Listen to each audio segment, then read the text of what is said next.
लगाना, परमात्मा में लगाने के चार रूप हैं, नाम धाम लीला रूप। जो नाम रूप लीला धाम है, इनमें सबसे सहज सरल नाम है, क्योंकि धाम भी सब कोई वास नहीं कर सकता। नाम जहां जो हो, जो हो, बालक वृद्ध स्त्री पुरुष पढ़ा लिखा मूर्ख कोई भी हो, नाम जब सबको भगवत प्राप्ति करा देता है। गोस्वामी श्री तुलसीदास जी महाराज विनय पत्रिका में कह रहे हैं, बहुत जोर की बात है, कह रहे हैं कि नाम राम रावरोई हित मेरे स्वार्थ परमारथ साथिन सो भुज उठाई कहो तेरे नाम राम राव रोई हित मेरे। मैं हाथ उठा के कहता हूं, जो स्वार्थ के मार्ग में चलने वाले हैं या परमार्थ के मार्ग में चलने वाले हैं, या आप जितने भी मुझे अपना मानते हैं संगी साथी, मैं सबसे हाथ उठा के पुकार करके घोषणा करता हूं कि त्रिभुवन में केवल एक परम कल्याण करने वाला भगवान का नाम है। मेरी बात मान लो। गोस्वामी तुलसीदास जी कहते नाम चल रहा है, कहीं भी हो आपको भगवत प्राप्ति हो जाएगी। नाम चल रहा है, नाम। जननी जनक तजो जनमी करम बिनु विधु ही सृजो अवडेरे मोहू सो को कहत राम ही को सो प्रसंग के ही केरे। देख लो मेरा भाग्य, जन्म लेते ही माता चली गई। बड़े महापुरुषों के साथ बड़ी घटनाएं घटती हैं। जन्म लेते ही माता चली गई। अभागी जानकर पिता ने कभी प्यार नहीं किया, त्याग कर दिया। जिस पुत्र के प्रकट होती मेरी अर्धांगिनी चली गई, मैं ऐसे पुत्र का मुंह भी नहीं देखना चाहता। तो माता ने तो शरीर त्याग के चली गई, पिता ने मुझे त्याग कर दिया। ब्रह्मा ने मुझे कुछ अभागा ही रचा है। गोस्वामी तुलसीदास जी कहते हैं, बड़ा बेढप मेरे भाग्य की रचना करी। जिसके दरवाजे में खड़े हो जाते टुकड़ा नहीं देता, भगा देता। जिस दासी ने पालन पोषण किया, कुछ दिन बाद वो भी पधार गई। सबको ये भ्रम हो गया कि तुलसीदास जी महाराज के लिए कि बड़ा भागा बालक है, जिसके दरवाजे पे खड़ा होगा कोई घटना घट जाएगी, कोई भोजन नहीं देता।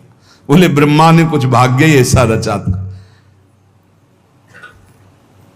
अब जो मुझे समझ में आया कि मेरा जो भाग्य बदला वो राम नाम से, राम राम राम। पकड़ो बात को, पकड़ो। अब तो कोई कोई कहता है कि तुलसी राम का है। अब अभाग्य मिट गया। बड़े बड़े बादशाह ताज उतार कर रखते हैं। जानते हुए सब क्यों हो रहा है? क्योंकि हमने राम नाम का आश्रय ले लिया। अब खूब राम राम राम राम जपता हूं, उसका परिणाम हुआ कि सब कोई सम्मान देता है, सब ताज उतार के रख रहे हैं, प्रणाम नमस्कार दुनिया वाह वाह। क्यों? क्योंकि राम राम जपता हूं, राम का हूं, इसलिए। बात समझो। अगर पकड़ पाओ, कह रहे हाथ उठा के कह रहा हूं, जन्म से अभागा कहा गया, मां पधार गई, पिता त्याग दिया। संसार के लोग कहते अभागा है, लेकिन राम नाम का प्रताप ऐसा उदय हुआ। मोहू से को कहत राम ही को सो प्रसंग कह के रे। उसी नाम के बल से लोग अब कहने लगे तुलसी तो राम का है।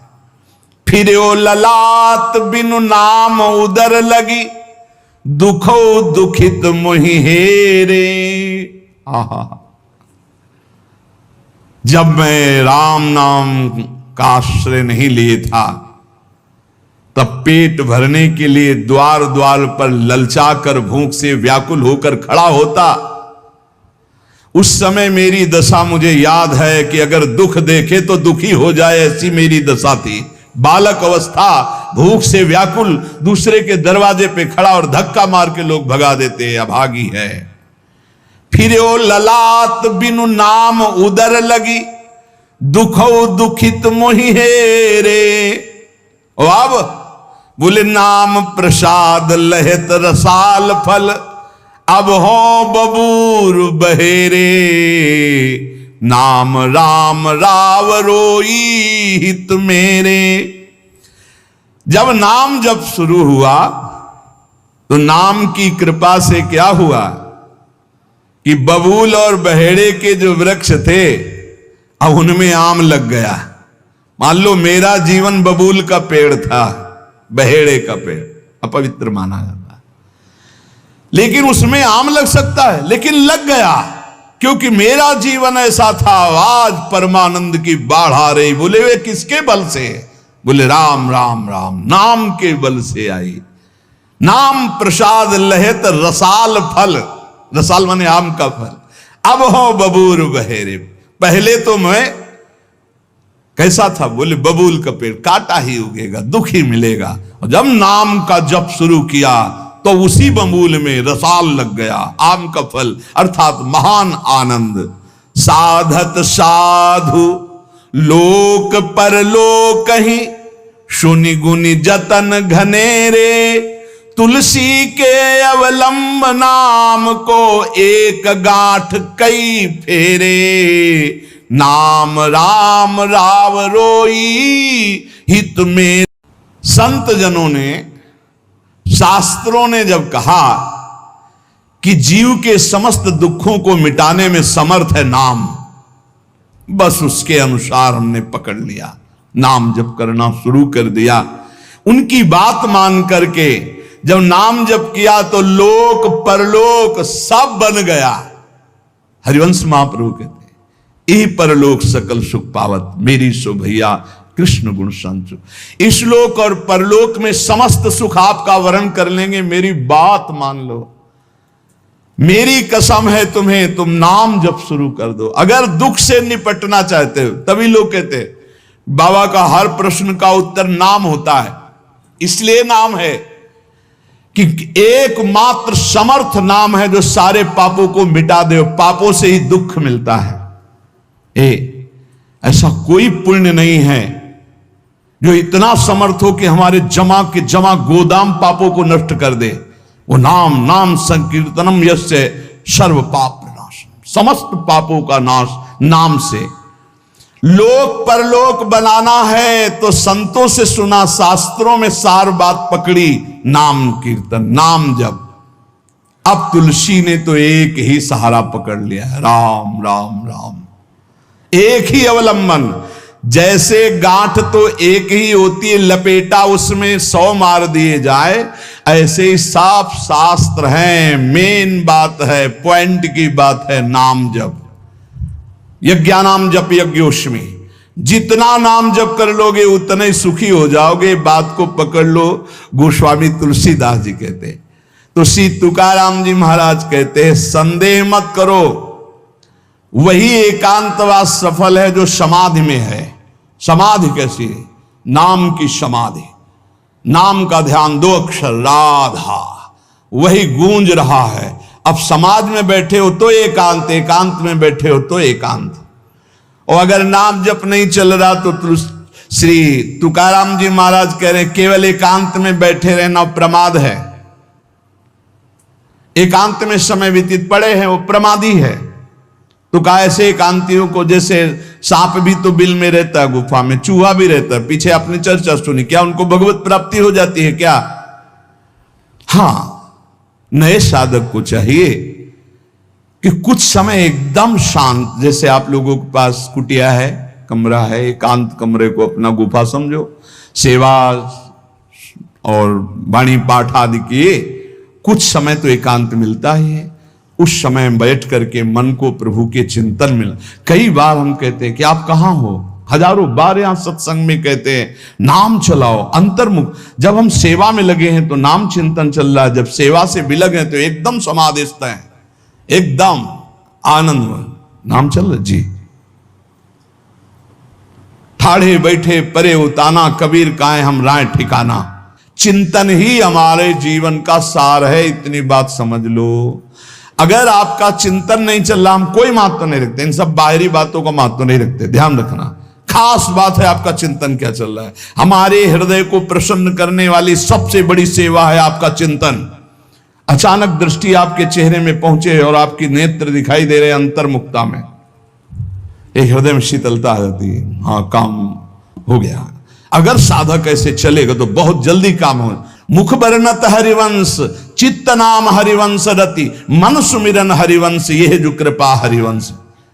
एक क्षण का भी, जैसे हम चर्चा कर रहे हैं तो भगवत चर्चा और एकांतिक कर रहे हैं तो भगवत प्रश्नोत्तर, उस समय भी किसी के भी एक चेहरे को लक्ष्य बना लेते हैं। वो समझता है हमको बहुत प्यार करके देख रहे हैं, नहीं, हम उस समय नाम लिखते हैं, नाम लिख करके वार्ता करते जा रहे हैं, बराबर दृष्टि उसके जमाए हुए हैं। वो समझ रहा है हमारी तरफ देख रहे हैं, हम बिल्कुल नहीं पहचानते ही नहीं कौन होगा, हम तो बोर्ड मिल गया, अच्छा उसमें नाम लिख रहे हैं, अपनी वार्ता कर रहे हैं। साधु हर समय सावधान सो, साधु नहीं, साधु काहे का सेवा सुमिरन सावधान। इसलिए हम माइक से गरज के कह रहे हैं कि हम कभी भी किसी से पूछ सकते कहां हो। पक्का समझ लो, हमारा कोई व्यवहार नहीं है, हमारा कोई प्रिय नहीं, हमारा सबसे प्रिय वही है जो भजन करता है, जो सुमिरन करता है। अचानक दृष्टि पड़ी, आपसे पूछा कहां हो जी, अच्छा ठीक है, हृदय शीतल हो जाएगा। अगर सुमिरन नहीं तो फिर हमको आप अगर सेवा शब्द से प्रभावित हो तो सेवा है आज्ञा, आज्ञा समन सुसाहिब सेवा। अब जो ही कहा करें हम सोई आयस ले चलें, सेवा की आड़ में अपनी चित्त वृत्ति का मनोरंजन मत कीजिए, मनोभंजन करना है, हर समय भगवत चिंतन परायण रहना है। अगर भगवत चिंतन नहीं तो आपका कोई अस्तित्व। देखो ये बड़ी दौड़ है, छोटी मोटी दौड़ नहीं है, ये बहुत बड़ी दौड़ है। आपको संसार समुद्र से अकेले पार होने की बात नहीं, तुम साधु हो, तुम लाखों को पार कर सकते हो, समझना। मान लो अगर आप भगवत प्राप्त हो गए तो लाखों को अपनी कृपा रूपी नौका में बैठाल कर संसार समुद्र से पार करोगे। साधु अपने लिए भजन नहीं करता, हाँ इस जगत के लिए भजन करता है। सर्वे भवन्तु सुखिनः सर्वे सन्तु निरामया। श्री तुकाराम जी कह रहे हैं एकांत वास लाभ उसी का जिसका चिंतन चलता है। भाई इस बात पर बहुत जोर दिया भगवान श्री कृष्णचंद्र जी ने, अनन्यस चिंतयन्तो माम अनन्य चेता सततम। बार बार भगवान इस बात पर जोर दे रहे हैं। जनसंग में तो हो, एकांत में नाम जप नहीं चल रहा तो आप प्रपंची हो। देख लो अंदर प्रपंच चल रहा होगा। जन संसर्ग से शून्य अर्थात भीड़ भाड़ में रति न होना, अर्तिर्जन संसदी, और एकांतिक भगवत चिंतन होना। हम एकांत को समझते कमरा में पड़े हैं तो हम एकांत हैं, हम ऐसा एकांत नहीं समझते। एकांत है कि हम प्रभु के चिंतन में हैं तो एकांत है, चाहे बाजार में खड़े हों। अगर प्रभु का चिंतन नहीं तो एकांत में कमरा में पड़े पड़े एकांत में कोई लाभ नहीं। एकांत में उसी का लाभ है जो एकदम समाधिस्थ तन्मय है। एकांत में समाज में सावधान होकर चेष्टाएं कर रहा है और नाम अंदर अंदर चल रहा है। आनंद कंद भगवान गोविंद को छल छंद अच्छा नहीं लगता, मतलब नाटकबाजी अच्छी नहीं लगती। जहां हो वहीं भजन करो, जैसे हो उस परिस्थिति में भजन करके दिखाओ। भजन की भूख जग जाए यार, यही सत्संग का लाभ है। भजन की भूख जग जाए। एकांत का तात्पर्य है प्रभु की शिवा और कुछ सुमिरन में ना, प्रभु के चिंतन में डूबना। ए भाई समझो, सत्संग सुन रहे हो उसको पकड़ो, अपने हृदय में बार बार चलाओ। देखो ये अंदर से बात समझ लीजिए, हम उसे बहुत जी जान से प्यार करते हैं जो भजन करने वाले हैं। हम जिन साधकों को देखते हैं कि अपनी सेवा दिनचर्या और भजन किसी से मतलब नहीं, ऐसे ऐसे साधक हैं कि एक एक दो दो वर्ष हो गए हमने कभी उनसे राधे श्याम हमारी उनकी नहीं हुई होगी। और आप सच्ची मानिए एक दिन भी ऐसा नहीं जो हमारे चिंतन में ना आते हो, चिंतन के द्वारा उनका पोषे। और हमारे पास हो अगर भजन नहीं करते तो सच्ची मानिए हम जानते भी नहीं है। अभी आप हमें अंदर की बात, जैसे वो कह रहे थे कि हम जान गए आपको, तो हम कहा नहीं जाने हो, जान जाओगे तो प्रेमानंद बन जाओगे। प्रेम और आनंद, प्रिया और लाल के रूप में डूब जाओगे। ये हमारे गोविंद आनंद कंद सच्चिदानंद प्रभु को ये छल छंद अच्छे नहीं लगते, उनको तुम छल कपट में नहीं फंसा सकते। एकांत निष्ठ भक्त, उसका मतलब हम तुरंत ले जाते हैं कमरा एकांत, गुफा एकांत नहीं, एकांत हृदय, एकांत निष्ठ भगवान के चरणारविंद में। शाब्दिक एकांतिक में मत जाइए कि शब्द का एकांत, कि भाई शोरगुल नहीं हो रहा, हम एकांत कमरे में पढ़, नहीं, आंतरिक एकांत में अकेले चुपचाप बैठे रहना एकांत नहीं कहता, भगवान में खोए रहना एकांत कहता। इसको समझिए, प्रभु में खोए रहना, एकांत वास का तात्पर्य सच्चिदानंद प्रभु में खोए रहे। तो सत्संग, नाम कीर्तन, नाम जप, भगवत सेवा, इन्हीं से असली एकांत मिलता है, हृदय का एकांत। हृदय रूपी गुफा में हर समय चित्त चिपका हुआ है प्रभु के चिंतन में। कितना अपार आनंद है जब हर समय मंत्र की बार बार आवृत्ति होती। नाम जो न तरय भव सागर, अस समाज नर पाए, स्वत निंदक मंदमति आत्म हनन गति जाए। श्री तुकाराम जी महाराज कह रहे हैं कि जीव में एक अहंकार होता है, यही आत्मज्ञान को ढके हुए है, यही भगवदानंद को ढके हुए। अहंकार तामस वृत्ति से टिका रहता है, तमोगुण का लक्षण है अहंकार। इस तमोमय अहंकार में इसके बहुत प्रकार हैं। मैं स्त्री हूं, मैं पुरुष हूं, मैं विद्वान हूं, मैं धनवान हूं, मैं कुलवान, बहुत तरह के अहंकार हैं। सब अहंकार के भेद ही हैं। ये मैं देह हूं, ये मुख्य अहंकार बनता है जाकर, मैं देह। इस मलिन अहंकार से उज्जवल अहंकार ढक गया कि मैं ब्रह्म हूं, ये ढक गया। देह मैं हूं कहने के साथ ही लाखों चिंगारियां अहंकार की प्रकट हो गई। मैं रूपवान हूं, मैं धनवान हूं, मैं विद्यावान हूं, मैं गुणवान हूं, मैं कीर्तिवान हूं, मैं त्यागी हूं, अहंकार। मैं अमुक देश का, अमुक भाषा का ज्ञान, अमुक धर्म का ज्ञान, अमुक जाति का, अमुक वर्ण का, अमुक कुल, आदि आदि, अहंकार।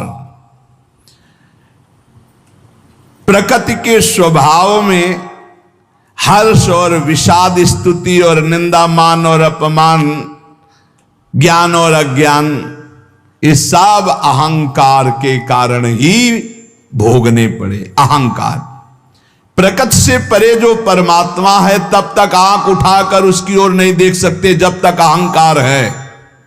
तुकाराम जी महाराज कह रहे हैं, परमात्मा के और तुम्हारी दृष्टि के बीच में जो पर्दा लगा हुआ है वो अहंकार। जब तक ये अहंकार नष्ट नहीं होगा तब तक भगवान की तरफ आंख भी नहीं उठा सकते हो। दर्शन पाने की बात जाने दो। बहु धन त्याग कर सकते हो आप, बहुत बाहरी आडंबर दिखा सकते हो आप, लेकिन ये अहंकार तब भी पुष्ट होता रहेगा। मैं धन त्यागी हूं, तब भी आप परमात्मा का साक्षात्कार नहीं कर सकते। ये अहंकार सर्वथा दूर तब तक नहीं होता जब तक भगवत कृपा से गुरु कृपा नहीं होती। गुरु कृपा।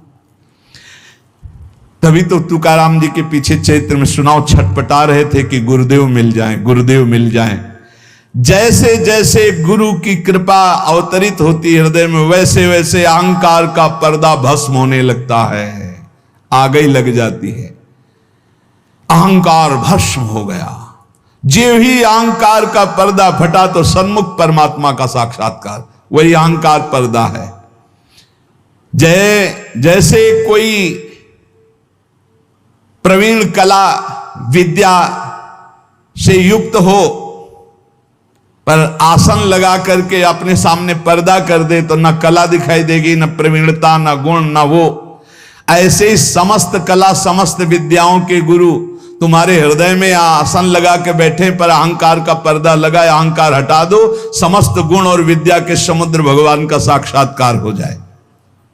एक जगह तुकाराम जी महाराज कीर्तन में मस्त, तो एक कीर्तन में आया करते थे, उनके मित्र नास्तिक थे। उनसे कहा एक बार आप तुकाराम जी के कीर्तन में चलिए और अगर आपको भगवदानंद ना आवे तो फिर आप जैसे भगवान की निंदा करते रहते हो, हम आपको कभी नहीं रोकेंगे, आप हमारे दोस्त हो, एक बार चलो। जो ही गए तो तुकाराम जी की वो झांकी देखकर आंखों से अश्रु प्रवाह और नूपुरों की ध्वनि, राम कृष्ण हरि राम कृष्ण, वो तो लौट गया चरणों में। अब रोज कीर्तन में, अब कीर्तन के बाद थोड़ी देर सत्संग होता, अब उसमें ब्रह्मचर्य आदि की महिमा वो अपनी पत्नी से बोलना बंद कर दिया। तो जैसे काफी समय हुआ तो उसको पता चला, भगवान मेरी ये पत्नी को कैसे, जैसे मेरी बुद्धि शुद्ध हो गई, ऐसे बड़ा प्रसन्न हुआ। तुकाराम जी से कहा जा गया, अपार कृपा आपकी। पूरी बात बताई। उनका भाई यदि तुम्हारी पत्नी को ऐसी प्रसन्नता और तो मैं अवश्य चलूंगा। सीधे सरल भक्त आ गए, उसने बीच आंगन में बैठाला, जो दरवाजा रसोई का था उसी के सामने, और पहले से 5 लीटर पानी खौलने को रख दिया था। घंटों पानी खौल रहा है, उसमें डालती जा रही है। जब तुकाराम जी बैठ गए, आई सामने, प्रणाम किया और देखा ये वही है जिसने मेरे पति को बरगला दिया, और जब से इसके पास गए आज तक मुझसे बात नहीं, आज मैं मजा चखाऊंगी। और बस कपड़ा से पकड़ भगोना लाई, ऊपर तुकाराम खौलता हुआ पानी, विठ्ठल विठ्ठल पांडुरंगा पांडुरंगा, सब छाले छाले पूरा शरीर, और गर्म पानी इतना। ऐसे थोड़ी संतों के जीवन में तुम्हें कैसे कैसे कष्ट बताए। जो भगवान का यश विस्तार करते हैं उनके लिए, जो अपने निंदा कांचे घर आसावे से जारी, प्रभु मैं किसी के पास नहीं जाता, निंदक मारने वाले, वाचाल, कुतर्की, संशयी, ये सब मेरे पास आते हैं और मुझे परेशान करते, मुझे कष्ट देते हैं। इसलिए मैं क्या करूं प्रभु, आपका भजन करूं या इनसे झगड़ा करूं? ये पाखंडी लोग मेरे पीछे पड़ गए विठ्ठल, मैं उनसे क्या कहूं? मैं नहीं जानता ये छल कपट, ये लड़ाई झगड़ा। मैं तुम्हारे पांव पड़ता हूं, उनके भी पांव पड़ता हूं, मुझे भजन करने दो, इनसे दूर रखो। नको दुष्टो संग पड़े भजना मधि भंग, तुक निषेधिता मद न साहे सर्वथा, एका माध्या जी में बाद करूं कोणांसवे, तुझे वर्णुम गुण की है राखो दुष्ट जन। काय करूं एका मुखे सांगम महणे तुका। तुकाराम जी कह रहे हैं, अगर दुष्ट पुरुष का संग दुष्ट करे तब तो निभ जाएगा, लेकिन दुष्ट का संग अगर साधु से करवाओगे तो भजन भंग हो जाएगा। नको दुष्ट संग पड़े भजना मदि भंग। प्रभु ये दुष्ट लोग मुझे नीचा दिखाना चाहते हैं। मुझे इस बात से कोई डर नहीं, पर मुझे सहा नहीं जाता जब ये भजन विरोधी बात करते हैं। मैं अपने को अकेला देख रहा हूं प्रभु, किस किस से वाद करूं?